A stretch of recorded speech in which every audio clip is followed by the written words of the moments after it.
Assalamualaikum warahmatullahi wabarakatuh.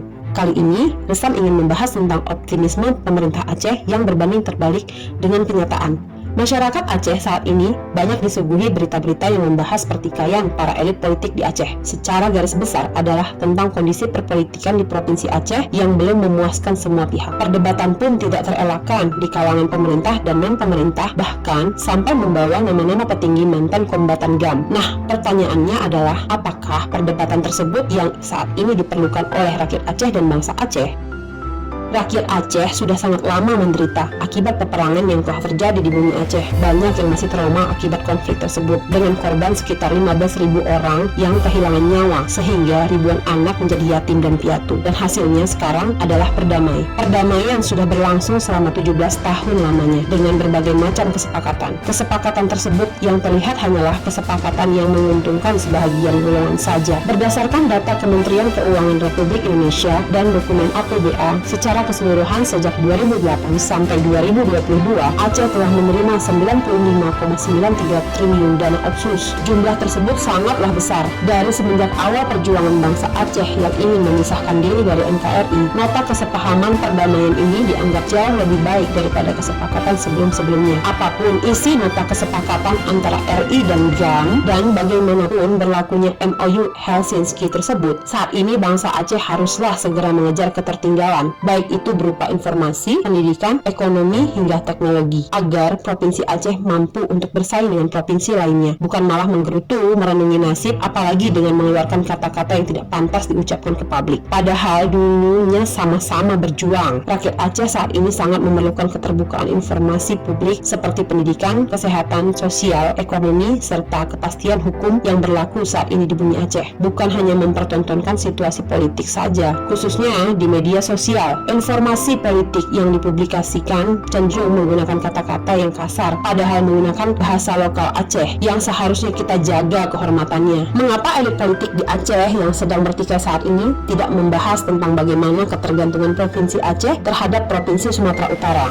yang kita sebut dengan Medan sentris? Ketergantungan ini menyangkut terhadap pendapatan pemerintah Aceh serta menyangkut hasil bumi Aceh yang sangat melimpah. Kita sudah sangat lama membiarkan kegiatan ekspor impor yang saat ini harus pasrah dengan provinsi yang berkuat BK. Memang pemerintah Aceh saat ini sangat optimis dengan memberikan berita-berita yang positif tentang kondisi Aceh yang sekarang maupun yang akan datang. Sedangkan dari sisi luar pemerintah juga banyak muncul berbagai analisa yang cenderung sangat meragukan optimisme pemerintah saat ini. Perbedaan sudut pandang tersebut sebenarnya sangat wajar dalam sebuah roda pemerintahan, dan memang kritikan-kritikan sangatlah diperlukan bagi pemerintah yang sedang berkuasa agar tetap ada kontrol terhadap kinerja pemerintah. Seperti yang pernah diutarakan oleh Raja Kritik Indonesia, Rocky Gerung, pernah menyatakan bahwa pemerintah adalah penguasa dan penguasa adalah sosok yang paling baik dalam menciptakan hoax. Sehingga kritikan untuk pemerintah memang sangat diperlukan agar menjadi keseimbangan terhadap peluang terjadinya hoax dalam sebuah kekuasaan. Resam menganggap perlu membahas tentang optimisme pemerintah Aceh pada saat launching kawasan industri Aceh atau KIA Ladong di Kabupaten Aceh Besar demi membuka peluang investasi di kawasan industri Aceh yang dimuat di website resmi Pemprov Aceh.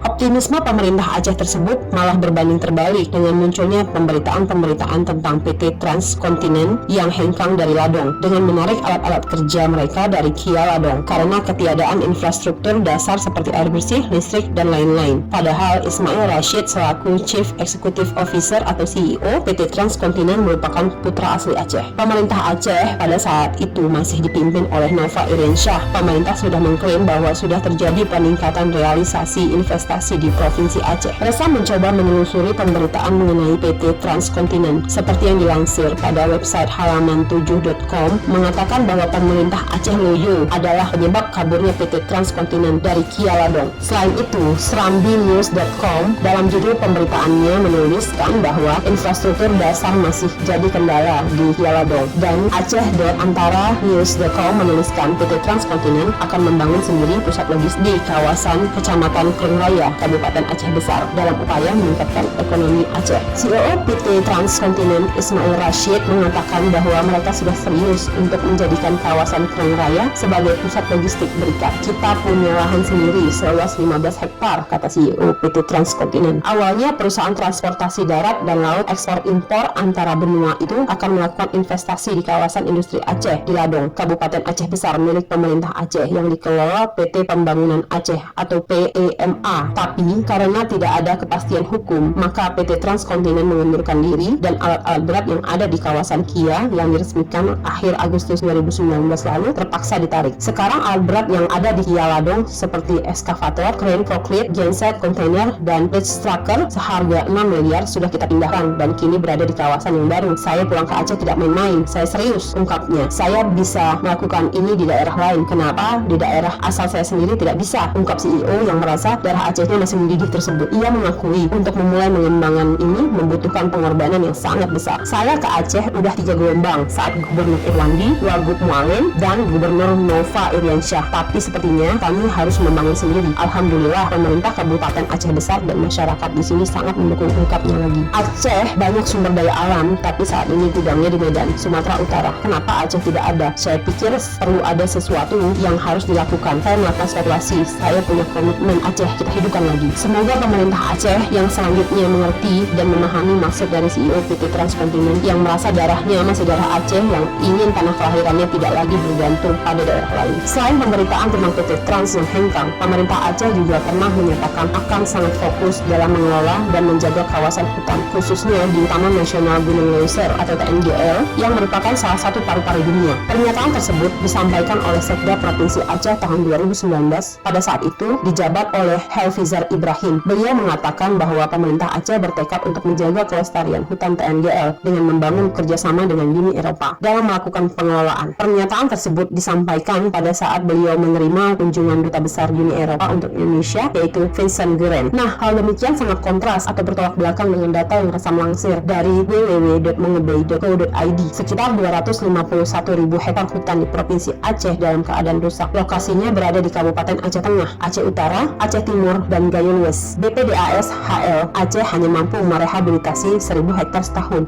Artinya butuh 250 tahun untuk memperbaikinya. Kerusakan terjadi akibat perambahan, pembalakan liar, dan alih fungsi hutan. Data Yayasan Hutan Alam dan Lingkungan atau HK Aceh menunjukkan dari Juni 2020 hingga Juli 2021, provinsi ini kehilangan tutupan hutan sebesar 443 hektar atau dalam setiap 27 menit Aceh kehilangan 1 hektar tutupan hutan. Sektor kehutanan hanya mendapatkan porsi anggaran 48.255.450.000 atau 0,4% dari keseluruhan belanja pemerintah Provinsi Aceh. Evaluasi anggaran harus dilakukan agar peran Pamhut atau pengaman hutan dapat berjalan dengan baik. Berdasarkan data tersebut, pemerintah Aceh perlu untuk meninjau kembali program-program mereka ke depannya sehingga tidak lagi terdapat ketimpangan antara pernyataan dan kenyataan di lapangan yang Rocky Gerung sebut sebagai hoax dalam tubuh pemerintahan.